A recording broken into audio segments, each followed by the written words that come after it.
सुरू असलेला आहे का नाही, तर तुम्ही खूप मोठ्या प्रगट दिनानिमित्त आयोजित केलेला हा भव्य महोत्सव आणि इथे येण्याचा योग म्हणजे जर कोणामुळे आला असेल तर आमचे विष्णू काका वाघ यांच्यामुळे इथे येण्याचा योग आला. आणि या ठिकाणी जर टाळकरी मंडळी कोण असेल तर त्या म्हणजे आमच्या सर्वताई असतील, आमच्या हरिभक्त परायण पूनमताई असतील, हरिभक्त परायण भाग्यश्री ताई असतील, हरिभक्त परायण भक्तीताई असतील, हरिभक्त परायण आमच्या अर्चनाताई असतील, हरिभक्त परायण गायत्री ताई असतील. पहा किती सुंदर सुंदर गायक मंडळी आहेत. एकदा जोरदार ताळ्या वाजवा.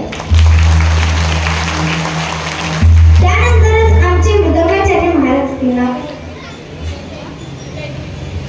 हरिभक्त परायण जयदीप महाराज असतील. तुम्हाला सांग का, एक जर थाप वाजवायची असेल मृदंगावर तर घाम सुद्धा तेवढाच. एक थाप जर पडली ना तर अंगाला इतका घाम सुटतो, कारण त्या थाप वाजवायला सुद्धा तेवढी ताकद पाहिजे. विठ्ठल विठ्ठल.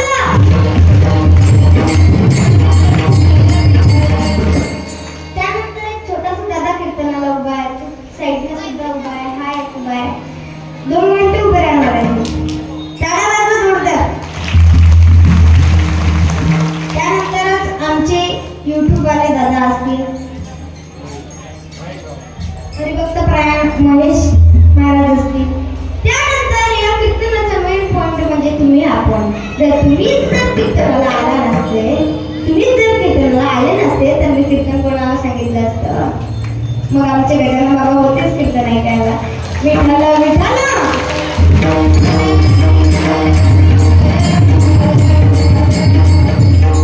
तुम्ही संत माय बाप कृपावंत, कायमी पतित कीर्तिवान. महाराज सांगताय तुम्ही संत कोण आहात? माय बाप आहात. तुम्ही संत माय बाप कृपावंत आणि कायमी पतित कीर्तिवान. विठ्ठल.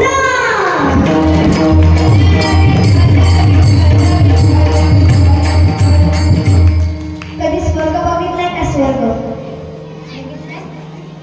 स्वर्ग बघितलाय? बघायचंय स्वर्ग? प्रत्येकाला स्वर्ग बघायचंय. लोक म्हणतात की मेल्यानंतर स्वर्ग दिसतो, पण आपण जिवंतमय स्वर्ग पाहू शकतो. कोणता? जिवंतमय स्वर्ग बघायचंय ना. चला मग शेगावीला. हो, जा शेगावीला आणि श्रींच्या दरबारामध्ये प्रवेश करा. काय तुमचं जिवंतमय आपल्याला स्वर्ग दिसेल. काय सुंदर वातावरण असते महाराजांच्या श्रींच्या दरबारामध्ये. हो, गजानन महाराज प्रगट झालेले आहेत. गजानन महाराज जन्माला नाही आले. गजानन महाराज काय झालेले आहेत? प्रगट झालेले आहेत. ओ, गजानन महाराजांचे चमत्कार साधे नाही. गजानन महाराजांचे चमत्कार साधे नाही.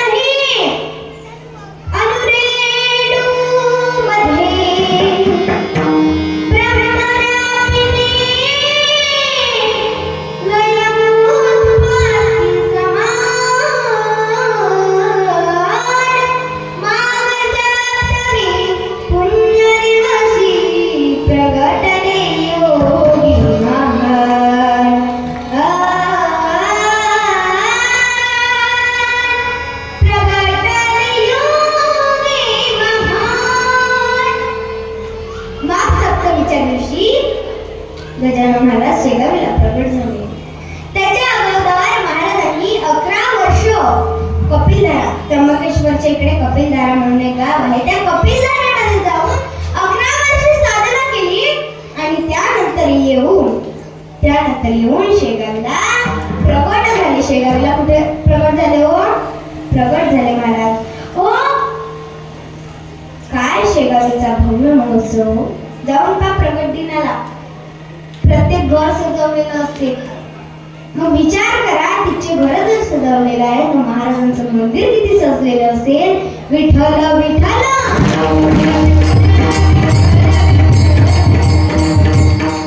आणि महाराज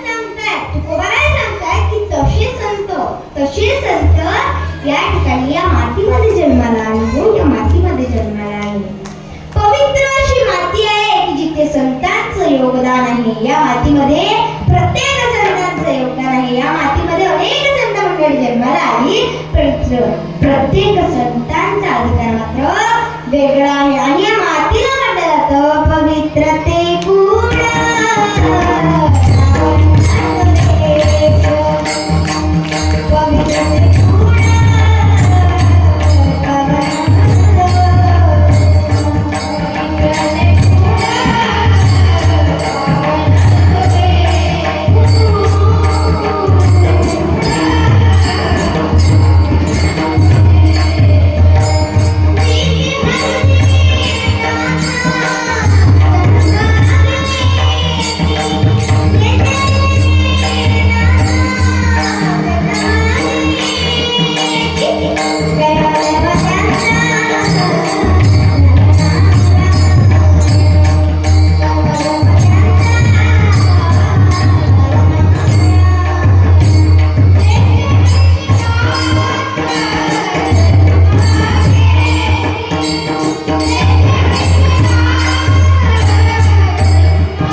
जसे जिजाऊ मातेने संस्कार लावले, जसे कौशल्य मातेने प्रभू रामचंद्रांना संस्कार लावले, तसे संस्कार आपल्याला लावायचे आहेत.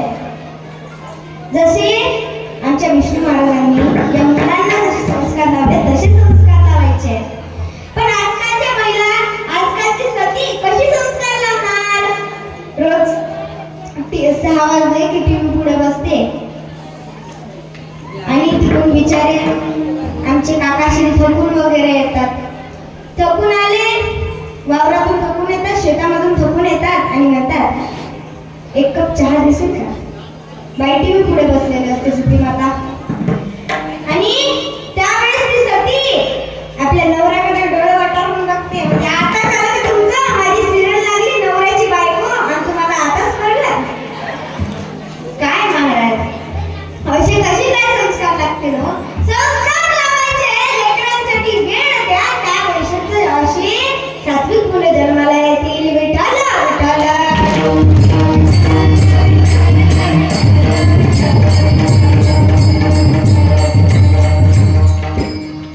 तुम्ही संत मायबाप कृपावंत,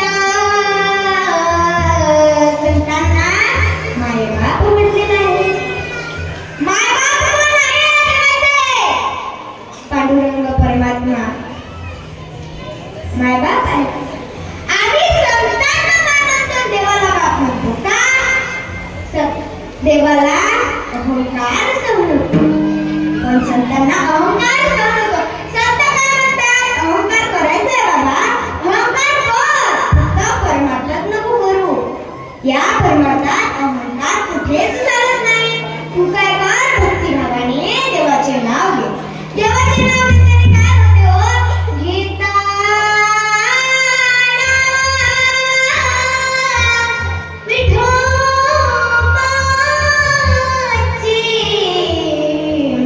पर्वत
चमत्कार.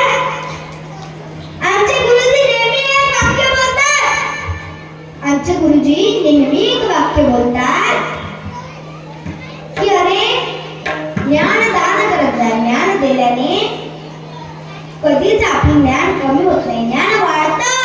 पण जर का आपण आपला पैसा दुसऱ्याला दिला तर तो मात्र कमी होतो. विटाला विटाला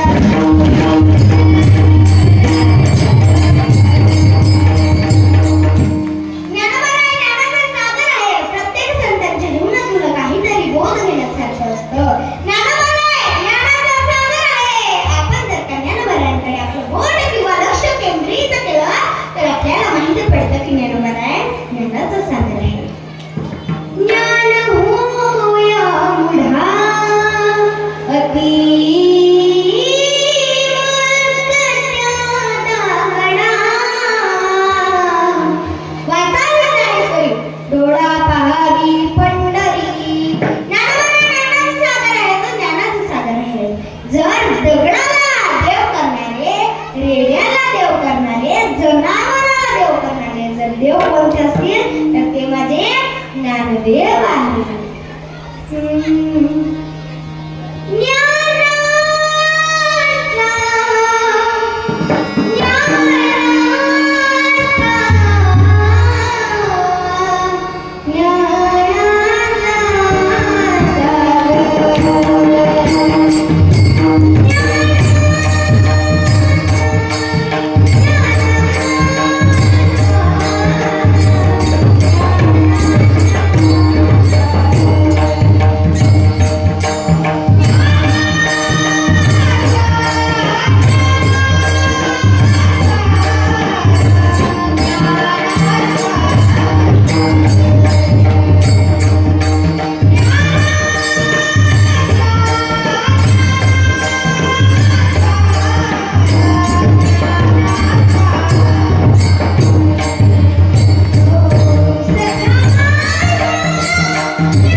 प्रत्येक संतांकडून काहीतरी बोध घेण्यासारखं आहे. प्रत्येक संतांच्या चरित्रातून काहीतरी बोध घेण्यासारखं आहे. हे झाले संत. आता कोण राहिलं? तीन सदा मतदेशिको सती संत शूर. कोण राहिले?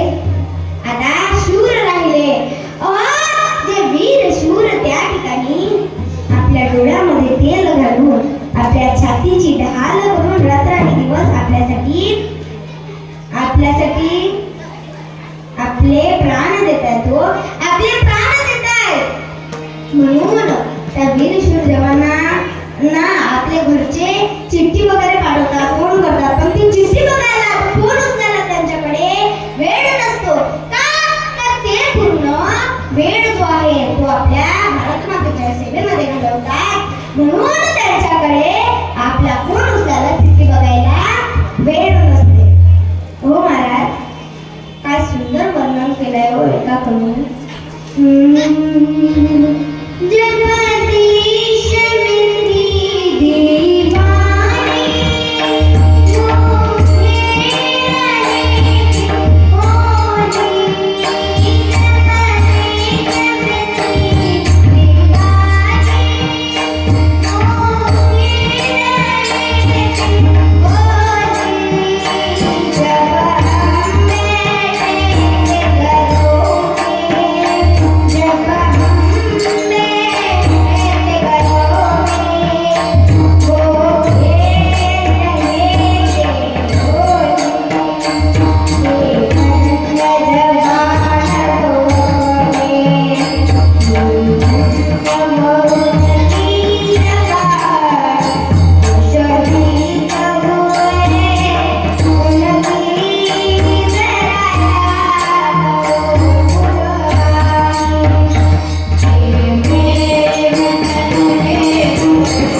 या मातीमध्ये जन्माला आले आणि त्या संतांना तुकोबाराय कशाची उपमा देत आहेत हो?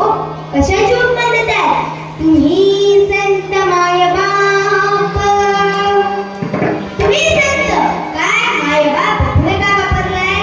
कृपावंत कायमी पतित कीर्तिवान.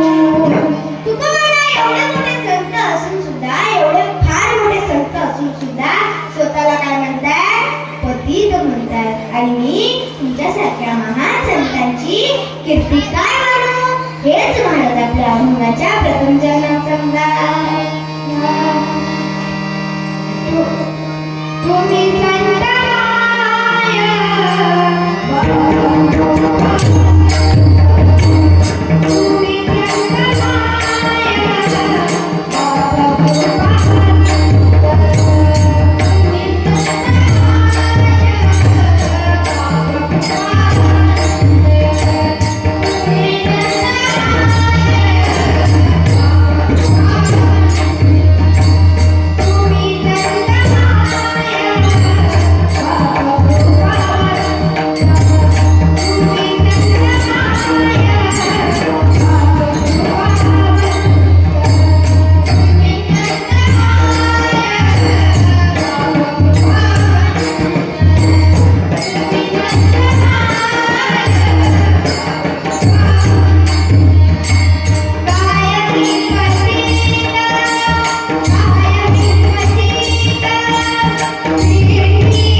आपल्याला सांगतायत त्यावेळेस स्वतःला काय म्हणताय? पतित म्हणतायत. आणि पुढे महाराजांचा अवतार धराया कारण उदराया जळा जीव. गजानन महाराजांनी उष्टपत्रवाडीवरचे अन्न खाल्ले. ज्या वेळेस गजानन महाराज शेगावीला प्रकट झाले, त्यावेळेस तिथे एक महाप्रसाद सुरू होता. गजानन महाराज त्या ठिकाणी गेले आणि बघितलं तर काय पूर्ण अन्न वाया जात होतं. अन्न वाया जात होतं. मग महाराज म्हणाले की अन्न वाया जात आहे. आणि काही तर लोक म्हणतात बदली कवड घेता नाम घ्या श्रीहरीचे, सहज बनवते नाम घेता फुकाचे, जीवन करी जीवित्व अज्ञ हे पूर्ण ब्रह्म, उदरवर्णन हे जाणीचे यज्ञ कर्म. अन्नाला काय म्हटलं? पूर्ण ब्रह्म म्हणतात. पूर्ण ब्रह्म म्हटलेलं आहे. मग लोक तर मग एवढं मोठं अन्न नाच घालवतात. म्हणून त्या ठिकाणी गजानन महाराज गेले आणि उष्ट्या पात्रावाडीवरचं एक एक अन्नाचं शीत वेचून खाऊ लागले. अन्नाचं शीत एक एक वेचून खाऊ लागले महाराज. त्यावेळेस ते गजानन महाराजांचं तेज की गजानन महाराज कोण आहेत? अवलिया संत आहेत. अद्भुत त्यांचं चरित्र आहे. हे ओळखण्याचं कोणाला माहित नव्हतं. पण हे कोणी ओळखलं? माझ्या बंकट स्वामी त्या ठिकाणी गेले आणि म्हणू लागले, महाराज तुम्ही आपणाच्या घरी चला, माझ्या घरी चला, मी तुम्हाला अन्न खायला देतो, चांगलं अन्न देतो. महाराज म्हणतात, चांगलं अन्न काय आणि वाईट अन्न काय? अन्न हे पूर्ण ब्रह्मच आहे. तुम्ही मला कोणतंही अन्न द्या, ते अन्न पूर्ण ब्रह्मच आहे. म्हणून महाराज म्हणतात, मला त्या अन्नाची गरज नाही, लागल्यास तुम्ही हेच अन्न खाऊ. मी जर का तुमच्या इथचं अन्न खाल्लं तर हे अन्न तर वाया जाईल ना. म्हणून महाराज म्हणतात की मी हेच अन्न खाणार. लग्नामध्ये आता प्रत्येकीकडे लग्नामध्ये बफे सुरू असतात. बफे समजतात ना? हाताने घ्यायचं, हाताने खायचं, पण लोक काय करतात, जेवढं पोटाला लागतं त्याच्यापेक्षा अधिक घेतात आणि जेवण झालं की बाकीचं फेकून देतात. बरोबर, जेवण झाल्यानंतर बाकीचं सगळं फेकून देतात. काय हो, अन्नाचा नासवडा सुरू आहे. म्हणून गजानन महाराजांना माहिती होतं की पुढची पिढी अशीच येणार आहे, त्या ठिकाणी असंच सुरू होणार आहे. काय की लोक अन्नाची किंमत करतील नाही हो, अन्नाची किंमत नाही करतील. म्हणून काय, अन्नाची जर आपण किंमत केली नाही तर सांगा, जर समजा माझ्या शेतकरी राजाने अन्न पिकवायचं सोडलं तर मग काय होणार? मग आपण कोणतं अन्न खाणार? मग अन्नाचं नसणार आहे. त्यासाठी आतापासून अन्नाची कदर करायला शिका. विठ्ठल विठ्ठल.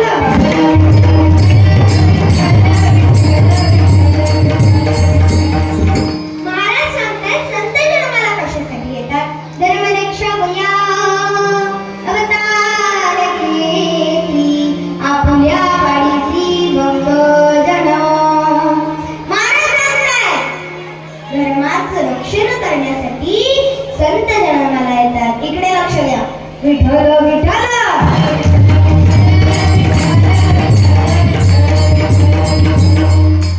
धर्मरक्षकाने अवतार घेतले आपल्या पायी भक्त धर्माचं रक्षण करण्यासाठी संत जन्माला येत असतात. ऐका हो, संत जन्माला कशासाठी येतात? जगाच्या कल्याणाला संतांच्या विभूती, देह कष्टविधी, परोपकारे. महाराज सांगतायत. आणि देव कशासाठी जन्माला येतो? कशासाठी येतो देव जन्माला? यदा यदा हि धर्मस्य ग्लानिर्भवति भारत अभ्युत्थानं धर्मस्य तदात्मानं सृजाम्यहं.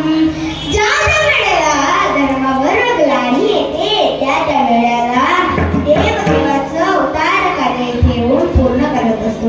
आणि जे काही देवाचं अवतार कार्य जे काही पूर्ण राहिलेलं आहे ते संत पूर्ण करत असतात. विठ्ठल विठ्ठल.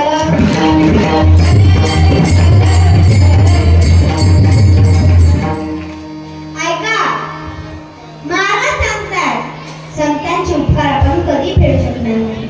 काय सांगू आता संतांचे उपकार, मज निरंतर जागविधी. महाराज सांगतात त्या संतांचे उपकार आपण कधीच फेडू शकणार नाही.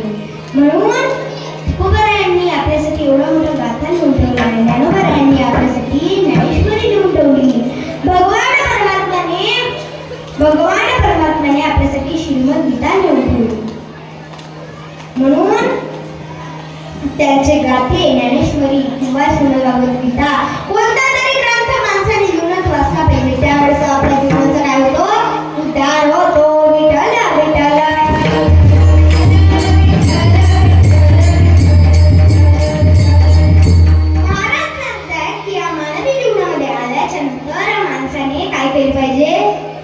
भक्ती केली पाहिजे, परमार्थ केला पाहिजे. भक्ती कशी करावी जशी मीरा मुक्ताबाईंनी केली. आपण भक्ती करतो. शेगावच्या साधना आणि मुच्या भजना एवढाही रूप ध्याना गरम बाबाला. पूर्वीच्या आजीचे गाणे बरं, आताचे नाही. आई वाटतं का तुमच्या काळात गाणं? आपल्या काळात असेच गाणे होते. ताड वाजे, मृदंग वाजे, मधुर वाजे विना गजाननाची पालखी आली, विठ्ठल विठ्ठल म्हणा. आपल्या काळातले गाणे आजी, आताच्या बाया गाणे म्हणतात.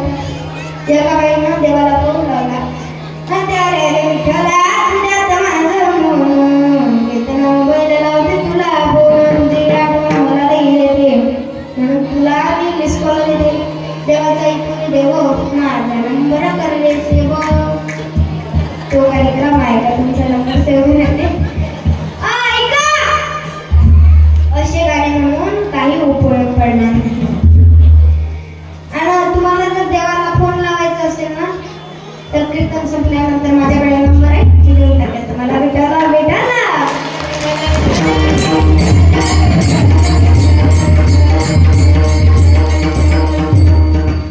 एक बाई तर गजानन महाराजांना म्हणायची गजानन बाबा तुमचा आमच्यावर भरोसा नाही का काय हो एक वेळच्या प्रसंगाला बेवड्याची बायको दिल्लीत गेली आणि त्या बेवड्याला मग अशाच 4-5 बुड्या बाया होत्या मग त्या बुड्या बाया म्हणलं माय एवढंच काय शर्मा लागते ना म्हणून गेलं का तिने गाणं सुरू केलं मरे नवऱ्यानं मारलं शेजारी नात्य बाई वर दिवाळीने दारू पेला यानं बाई पड्डा का फोडला शेजाऱ्याचा कापूस जळला लोकांना मध्ये सारखा मारला व शेजारी नात्य बाई शरीराला नांदन दिला उभार्यानं बाजारी नेलं सारं विकून टाकलं तोंड दारू पिऊन घरी आलं दडो मारलो काय ते म्हणतात ना रातभर पकडलं काही नाही काय सांगा आमच्या घराशेजारी एका लेकराचं घर आहे आणि ते लेकरू असंच इकडच्या तिकडे तिकडच्या इकडे सगळं गाव भर फिरत राहते तिसरी पण अशी मनाला कविता जोडते ऐका ना त्याला एक वेळच्या प्रसंगाला कविता जोडली दादा एक वेळच्या प्रसंगाला कविता जोडली टांगटिंग भिंगा रे टांगटिंग भिंगा मस्तच्या बेबी चिल्ला भोंगा आंब्याच्या झाडाले शेवग्याच्या शेंगा टांगटिंग भिंगा त्या गाडी आहे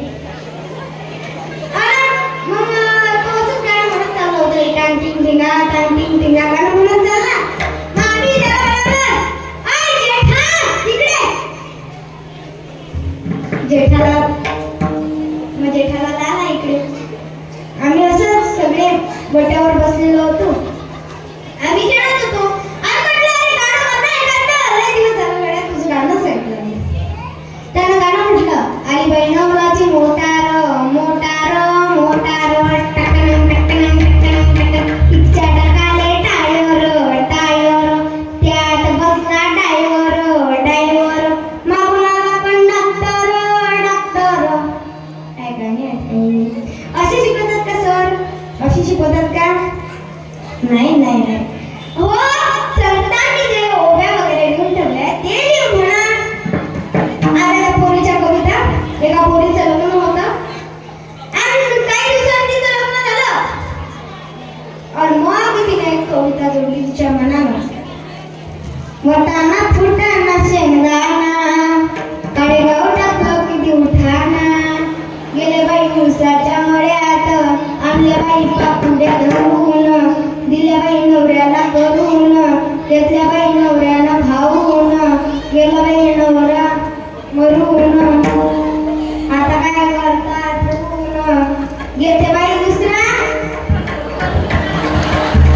टाळ्या वाजवा एका बायांसाठी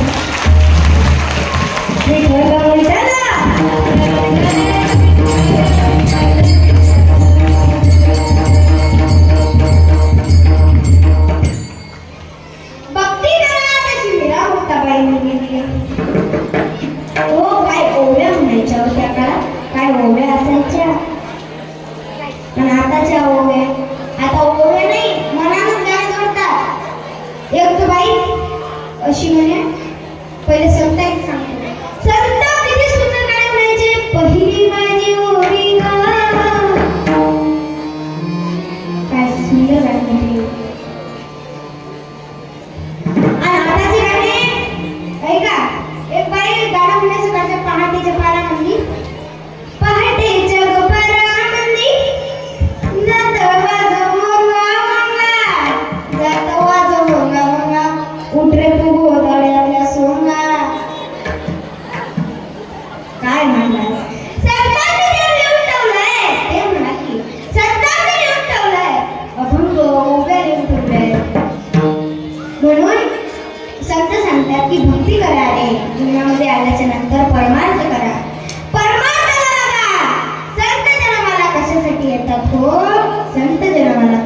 येतात, देवाचं राहिलेलं अवतार कार्य ते पूर्ण करतात, म्हणून त्यासाठी ते जन्माला येत असतात किंवा संपूर्ण सृष्टीचा उद्धार करण्यासाठी संत जन्माला येतात.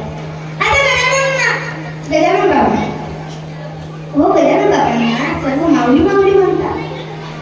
माऊली हा शब्द कुठून निर्माण झालाय? ज्ञानोबारायांपासून. तुम्हाला सांगू, माऊली म्हणजे काय? माऊली म्हणजे आई, माऊली म्हणजे जननी, माऊली म्हणजे माता. आणि ती माता जर कोण असेल या जगाची, तर या काळात गजानन महाराज आहे आणि त्या काळात ज्ञानोबाराय होते.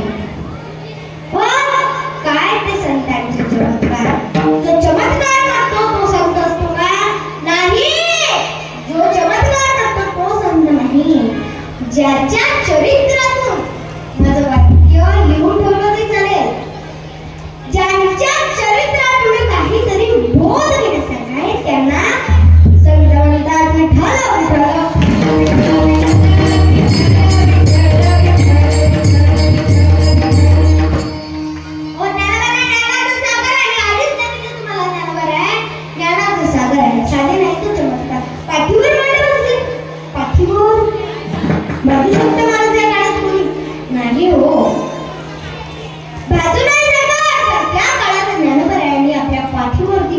विठ्ठल काय चमत्कार त्या संतांचे हो. एक वेळचा प्रसंग दिवाळी जवळ आली. दिवाळी जवळ आली आणि दिवाळी जवळ आल्याच्या नंतर काय झालं हो, मुक्ताने विचार केला की आता उद्याची दिवाळी आहे म्हणून ज्ञानोदारासाठी मांडे करावे. पण ज्ञानोदारासाठी मांडे करायसाठी घरात खापरच नव्हतं. घरात ज्ञानोदारासाठी मांडे करायला घरात खापरच नव्हतं. काय झालं मग?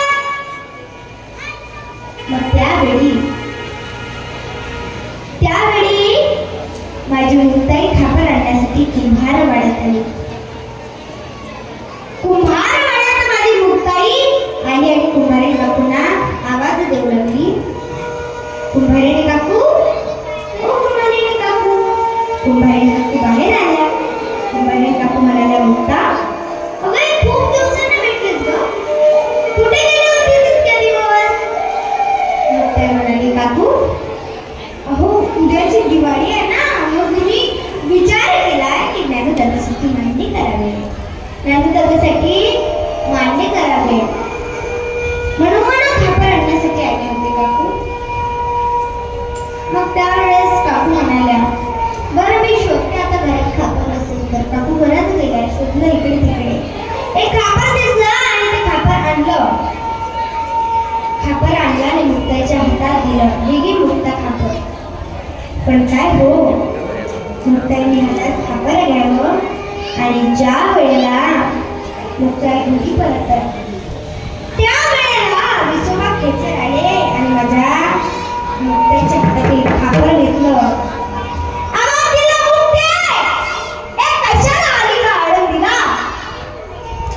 त्यावेळेस ती म्हणते, काका अहो उद्याची दिवाळी आहे ना, म्हणून मी विचार केला तू उद्या ज्ञानोदारासाठी मांडे करा.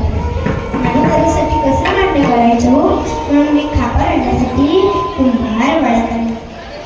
तेवढ्या आता विसोबा खेचर म्हणाले, इतके चोचले कशाला, इतके चोचले कशाला? अहो मुक्ताईच्या हातातलं खापर घेतलं आणि ते खापर हातात फोडून टाकलं खापर आणि खापर फोडून टाकलं आणि मुक्ताईचे केस धरले. गरा माझ्या मुक्ताईला फिरवलं. छोटी मुक्ताई आहे, रडती आहे, तिच्या डोळ्यातून अश्रू बाहेर पडताय आणि विसोबा खेचर तिला मारताय, मुक्ताईला मारताय. 2-3 चापडा विसोबा खेचरांनी माझ्या मुक्ताईला ठोक दिल्या. तिचे केस धरून गरा फिरवलं माझ्या मुक्ताईला. काय होत्या मुक्ती? अहो मुक्ती नाही भेटली त्यांना, मुक्ती भेटली नाही संतांना. पण माझ्या देवाने त्यांना मुक्ती दिली. लोकांनी मुक्ती भेटू नाही दिली संतांना. हो, त्रास दिला खूपच त्रास दिला माझ्या मुक्ताईला. मारला छोटी चिमुरडी मुक्ताई रडते. छोटी चिमुरडी मुक्ताई रडती महाराज. मुक्ताईचे अश्रू बाहेर पडतायत. विसुबाकीचं घरा फिरवतायत आणि चापडा मारतात माझ्या मुक्ताईला. मुक्ताई रडते.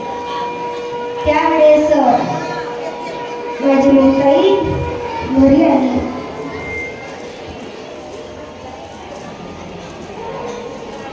माझी मुक्ताई घरी आली आणि घरी आल्याच्या नंतर निवृत्ती ज्ञानदेव सोपान मुक्ताबाई हे तिघं भावंड, निवृत्ती काका, सोपान काका आणि ज्ञानदेवराय झाडांना पाणी देत होते. त्यावेळेस मुक्ताई रडता आली. रडता माझी मुक्ताई आली आणि ज्ञानोबारायांनी बघितलं. ज्ञानोबाराय गुरुनं धावत येत आहेत. जवळ आली मुक्ताईला मिठी मारली. म्हणाले मुक्ता, अगं काय झालं ग मुक्ता तुला? मुक्ताई म्हणू लागली, अरे दादा उद्याची दिवाळी होती ना रे, मग मी तुझ्यासाठी खापर आणण्यासाठी गेले. ज्ञानोबा म्हणलं, खापर कशासाठी आणलं तू? अरे दादा उद्याची दिवाळी आहे, मी विचार केला की तुझ्यासाठी मांडे करावे रे दादा, तुझ्यासाठी मांडे करावे. मग खापर आणण्यासाठी गेले. घरी खापर नव्हते, मी खापर आणण्यासाठी गेले दादा. आणि त्यावेळेस दिवाळी काकांनी खापर दिलं आणि तिकडे विसोबा काका आले आणि विसोबा काका म्हणू लागले, संन्यासाच्या मुलांना इतके चोचले कशाला? आणि मला माझ्या हातचं खापर घेतलं रे, फोडून टाकलं. माझ्या हातचं खापर फोडून टाकलं आणि माझे केस धरले. गरा फिरवलं मला. गरा फिरवलं. गरजेनं चापडा मारला होता मला. मग त्यावेळेस ज्ञानदेव म्हणू लागले, चिंता करू नको मुक्ताई, चिंता करू नको. मुक्ता चल उंडा भिजव. माझ्या मुक्ताईनी उंडा भिजवावा आणि ज्ञानोबारायांनी म्हणावं, चल लाट मांडे. माझ्या मुक्ताईनी मांडे लाटावे आणि ज्ञानोबारायांनी पुढे गुडघे टेकवावे आणि मागे गुडघे टेकवावे, पुढे हात टेकवावे आणि म्हणावं, मुक्ता टाक माझ्या पाठीवरती मांडे. पाठीवरती मांडे भाजले. ज्ञानदेव चालले मंद पाऊले. नववेला सामान्य महिमा संतांचा नैवेद्य हातीचा मूर्ती जेवली. पाठीवरती मांडे भाजले. पाठीवरती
गजानना.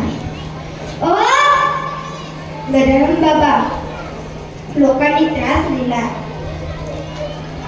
ज्या वेळेस माणूस उष्ट पत्रवाडीवरचे अन्न खात होते त्यावेळेस लोक कोणी म्हणायचं ए वेड्या, कोणी म्हणायचं पिसा. पण महाराजांनी सहन केलं. आणि आपल्यासारखं असतं तर काय महाराज, म्हणून संतांनी सहन केलं. जसं माझ्या मुक्ताबाईंनी सहन केलं म्हणून ते आज कोण झाले, संत झाले. ओ साधा एक घोडा, मारका घोडा होता. तो मारायचा नेहमी, तर मग त्याच्या पाठीवरनं हात फिरवला असा आणि घोडा शांत झाला. आता लोकांना कसं कळणार की घोडा शांत झाला? म्हणून गजानन महाराज त्या घोड्याच्या पायथ्याशी बसले. आता पण हा फोटो येतो, पुरावा आहे महाराज, पुराव्याशिवाय नाही बोलता येतो. गजानन महाराजांनी त्या घोड्याच्या पायाखाली झोपले आणि मग तेव्हा लोकांना कळलं की हा घोडा शांत झालाय. गजानन महाराजांचे चमत्कार साधे नाही. कोरड्या विहिरीतून पाणी काढले, कोरड्या विहिरीतून. अशीच मे महिन्यातील दिवस ऊन तापायचं आणि त्यावेळेस गजानन महाराज अशीच एका गावातून जात असताना गजानन महाराजांना खूप जोराची तहान लागली होती. दूर असं बघितलं, तिकडे त्यांना एक शेतकरी दिसला. गजानन महाराज त्याच्या वावरात शिरले. गजानन महाराजांनी म्हटलं, अरे बालका, थोडं पिण्यासाठी पाणी असेल तर दे. तो शेतकरी काम करत होता. त्यावेळेस त्याने म्हटलं, बाबा, मीच तर किती 5 कोसावून पाणी आणल्यात, तुम्हाला कसं काय पाणी देऊ मी, सांगा. गजानन महाराज म्हणाले, अरे बालका, पाणी देण्याने पाप नाही होत, पाणी देण्याने पुण्य होत रे. एक गोष्ट तरी पाणी दे. तो म्हणते,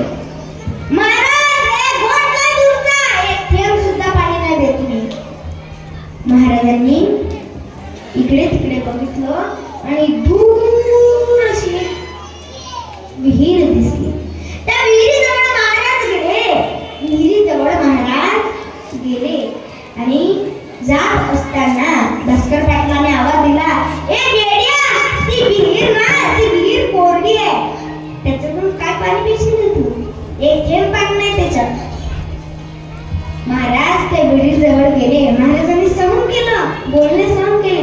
महाराज त्या विहिरी जवळ गेले आणि विहिरी जवळ गेल्याच्या नंतर वर हात केले आणि गंगे मातेला म्हणू लागले, ए गंगे, तू पवित्र अशी गंगा आहेस ग आणि तू त्याच्या जटेतून अवतरलेली आहेस.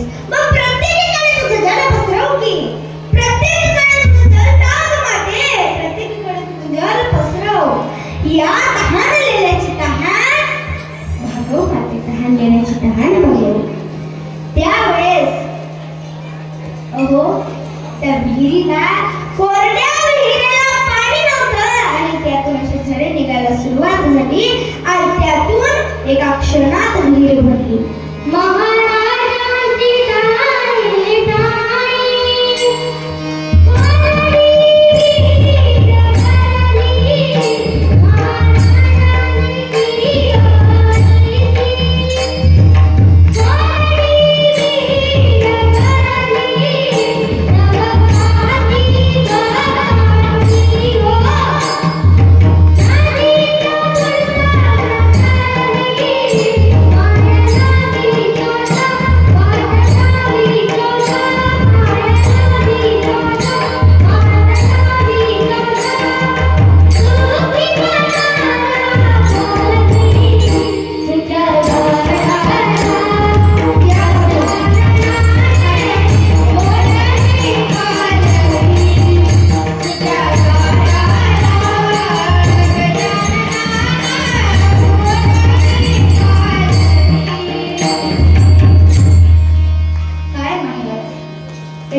अशी मुलं जन्माला यायला भाग्य लागतं. पूर्वजन्मीचं पुण्य असायला पाहिजे. आपुलिया हिता जो असे जागता, जो आपल्या हिताच्या ठिकाणी जगाय. हे सगळे मुलं मुली आपल्या हिताच्या ठिकाणी जगाय.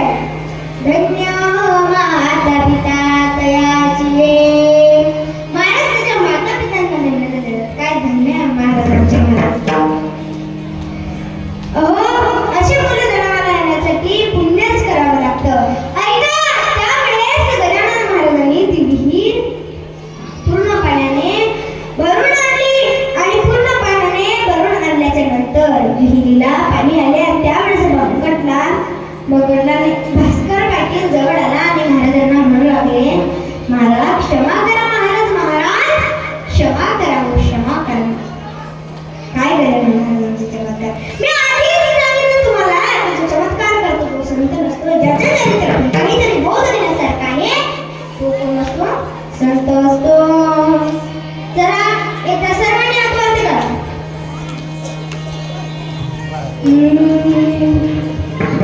सर्वांनी इकडची मंडळी आठवण करा तुम्ही. हां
मी तुम्हाला एका मुलीच्या शेजारच्यांची शपथ घातली होती. विठाला विठाला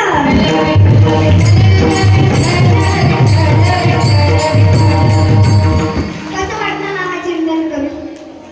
अगदी असं वाटलं होतं की पूर्ण पंढरपूर पूर्ण शेगाव इथं उतरून आलाय ना. विठाला विठाला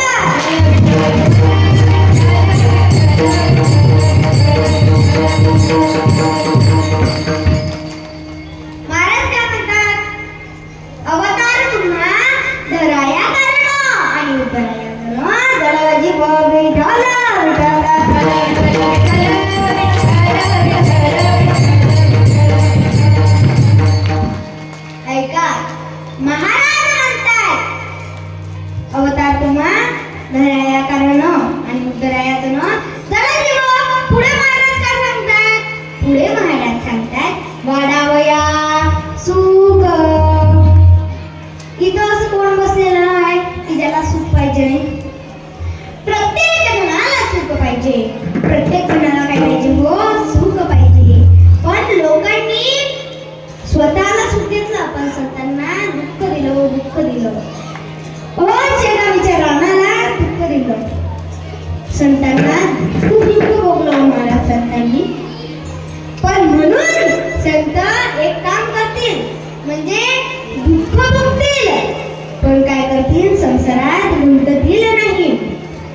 संसारात संसारी असावे असूनी नसावे. अहो सावतावाणी सांगताय की माझे नाव कोण आहे? कांदा मुळा भाजी अवघी मिठाबाई माझी. या कांदा आणि मुळा भाजीमध्ये माझी मिठाबाई आहे, म्हणजे माझा भगवान परमात्मा या भजनमध्ये सामावलेला आहे. म्हणून संसार कसा तर असून नसा, संसारी असावे असून नसावे. सांगतात तसंच केलं. संसारात आहे पण असून नसल्यासारखे दाखवतात. महाराज जो संसारात गुंततो तो संसारातले वर्म भोगतो. ज्याला संसारातले वर्म माहिती आहे तो संसारात कधीच गुंतत नाही. तुम्ही आपण सर्व संसारातच गुंतलेलो आहोत. कसं काय? ऐका. एक वेळचा प्रसंग. एका अशी आमच्या भागातली मुलगी होती, एक खामगावची एक मुलगी होती. आणि काय ती मुलगी तिचं लग्नच नव्हतं. आणि मग ती घरी गेली. खाली बसा सर्वजण, खाली बसा. विठाला विठाला.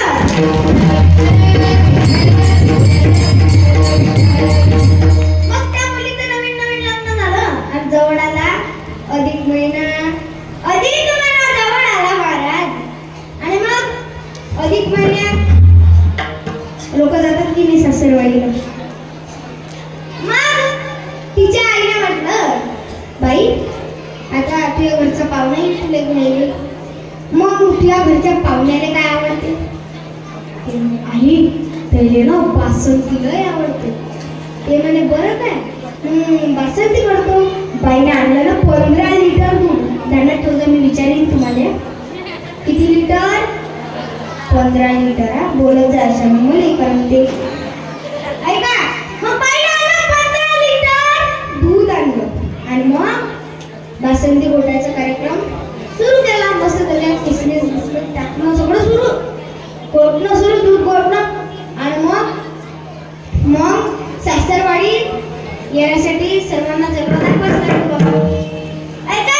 मग तो पोरगा बी असा होता, त्या बाईचा नवरा असा होता की त्याने लगे आपली फॉर्च्युनर काढली आणि फॉर्च्युनर मध्ये आपले 4 मित्र बसवले.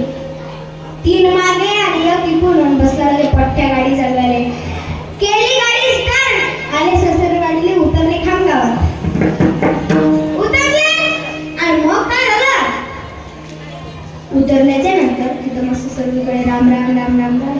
लोक तर राम राम म्हणतात. एखादा माणूस ओळखीचा दिसला राम राम. असं राम राम म्हणून उपयोग आहे का? नाही. आमचे संत मंडळींनी म्हटलं राम राम राम राम राधे राधे असं बोलायचं महाराज. इतक्या दूरच्या माणसाला आवाज देण्यासाठी तसंच बोलावं लागेल. पण मग जवळ असला तरी तसंच बोलतात राम राम. जवळ असलं तरी काय महाराज. म्हणून आले तिथं सर्वकडे राम राम श्याम श्याम झालं. आणि घरात गेले पाहुणे.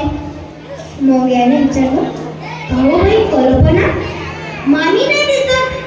ते म्हणते, हो मामी ना तुमच्यासाठी स्वयंपाक खोलीमध्ये बासंती घोटून राहील.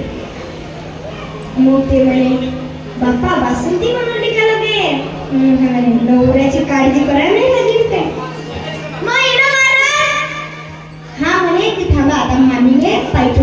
नवीन सिस्टीम निघाली. नवीन काय नवीन सिस्टीम महाराज? हॉल आणि किचनच्या मध्ये एक खिडकी असते. त्या खिडकीतून चहा पाणी पार्सल होते.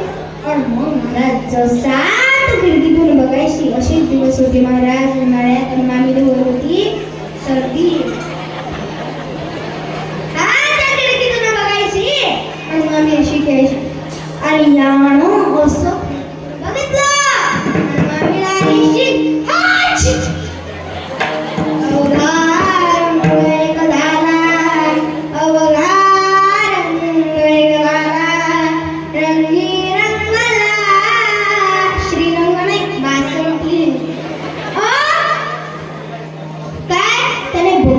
एवढा मोठा हिरवागार कार्यक्रम त्या बासंतीत.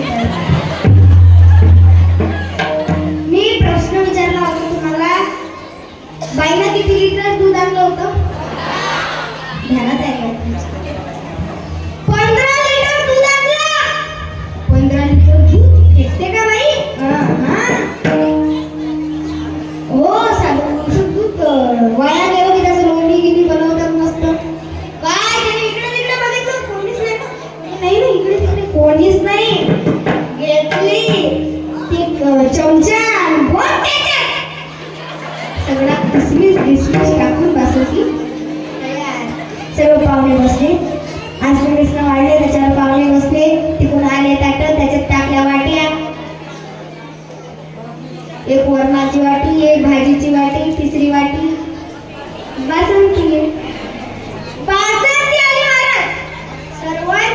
बासंती वाढली.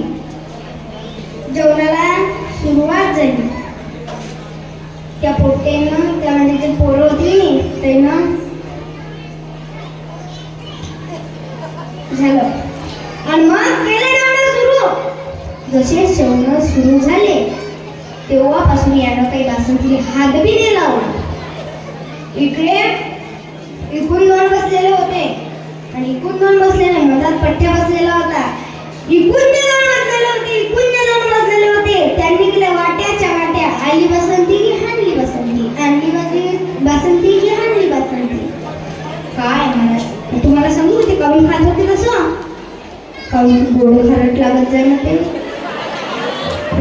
गोड खारट लागत जाय ना काय. महाराज ते गोड खारटचा कार्यक्रम सुरू होता त्या बासंतीचा आणि सर्वांनी बासंती प्यायला सुरुवात केली. हे दोघं जण जास्त पेतात, इकडचे दोघं इकडचे दोघं, ते दोघं जण जास्त बासंती पेतात.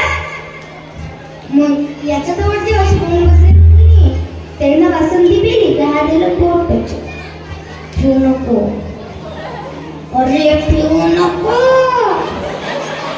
तुला सांगून राहिलो ना ठेवू नको.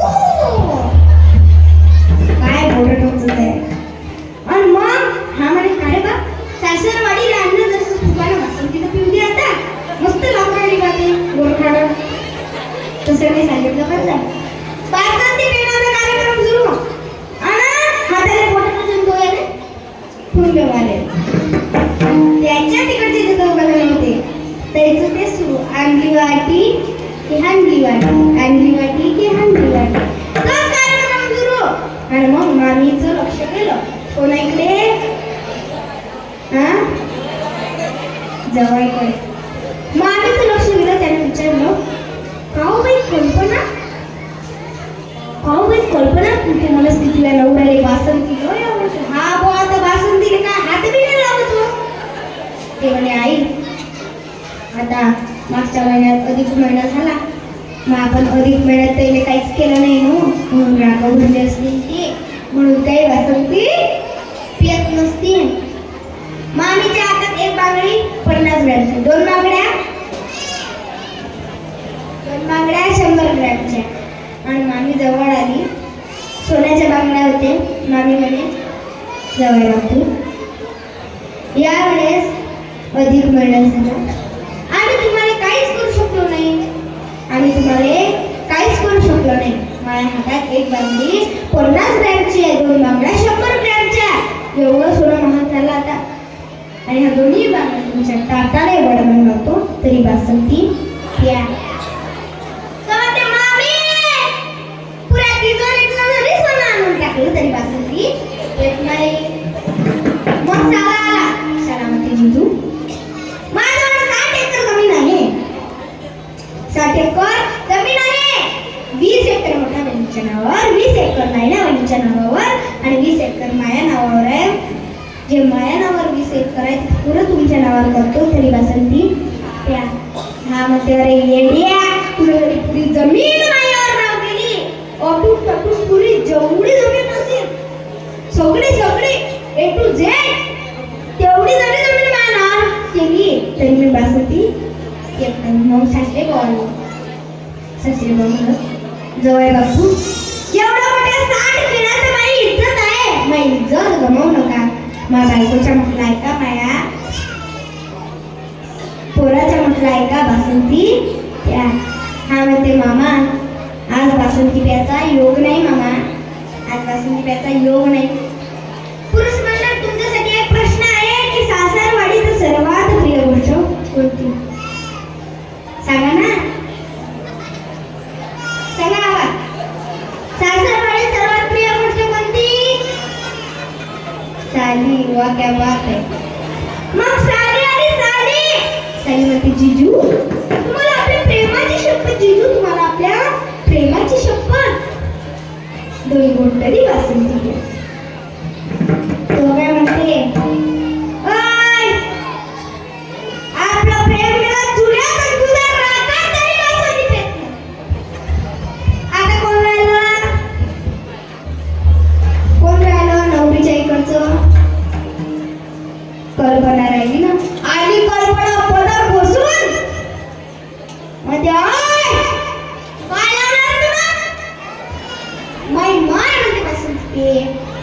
माझा भाऊ म्हणते बासुंदी पे, माझा बाप म्हणते बासुंदी पे. ते सुरक्षाने आधीच मोडार बदलला चालली गेले तरी बासुंदी पेत नाही. सत्य तरी नाही बासुंदी. मला म्हणलं तुम्ही ना एक चुकी करता. काय चार चौघात घरच्या नवऱ्याला बोलता, तो समजा घरात बसला तुम्ही मुकाट्यानं बसता. काय हो नवऱ्याचं उलट करा बरं पोरीवर. नवऱ्याचं उलट नवरा रावण. जसं तुम्ही त्याला चार चौघात बोलता तसा त्याचा रावण जागृत होतो. मग तुम्ही याच्या घरात घुसा का त्याच्या घरात घुसा, मग तो रावणचा रावण राहतो. मग चार चौघात कशाला बोलता. ऐका त्यानं हे म्हणे पेता की नाही बासुंदी, चल प्यायला कर बासुंदी. मग त्यानं उघडलं ना खरं, अहो बासुंदी ट्यूब जो मायचं शेंबूड खाऊ. काय म्हणावं. आणि विचार करा काय भागवशी महाराज त्याचं जे एकूण तिकून बसले होते त्याचे वाट्याच्या वाट्या सुरू होत्या ना. उठले ते चौघाई जण उठले, बाहेर जाऊन धक्का मोकले हो. त्याला बासुंदी करून गेली कारण त्याला बासुंदीचं वर मकड आलेलं होतं. तशी संत संसारात का गुंतत नाही. संतांना संसारातलं काय काय मिळालेलं असतं, वर मकड आलेलं असतं. विठाला विठाला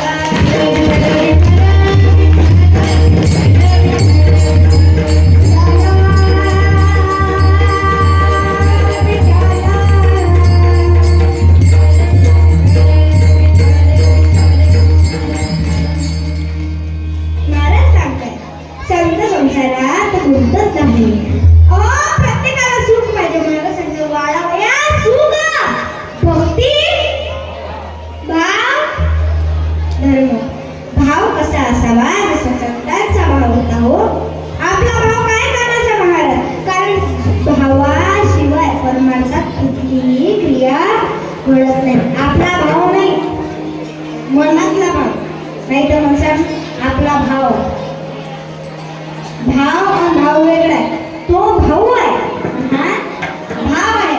ऐका परमार्थात कुठलीही क्रिया भावाशिवाय घडत नाही.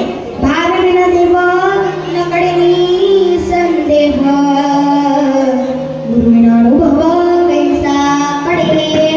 भाव विना भक्ती, भक्ती विना मुक्ती, बळे विना शक्ती कोरू नाही. महाराज सांगताय की देव, आपण देवाला काय म्हणतो, देवा मला पाव. तुकडोजी महाराजांनी सुंदर वर्णन केलंय.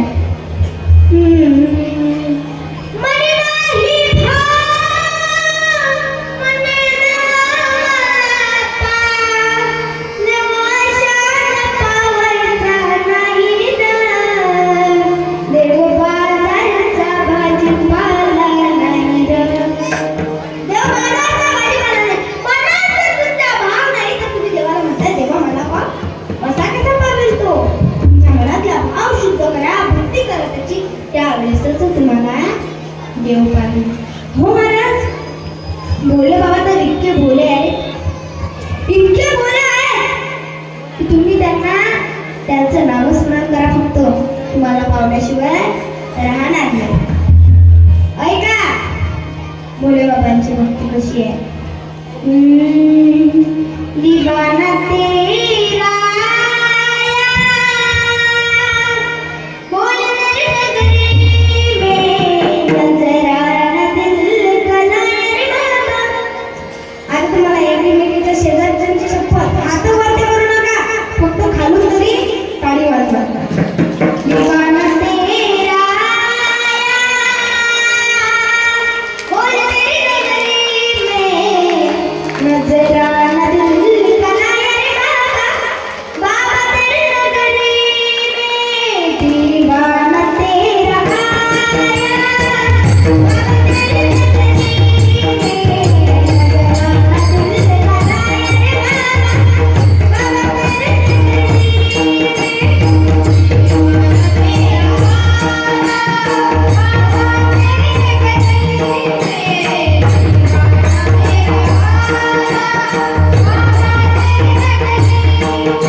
असेच महाराज आपल्या अभंगाच्या 4थ्या चरणात सांगतात.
श्री भक्तांचं या ठिकाणी चरणी नतमस्तक होतो आणि या भक्त परिवाराच्या वतीनं सर्वांची माफी मागतो.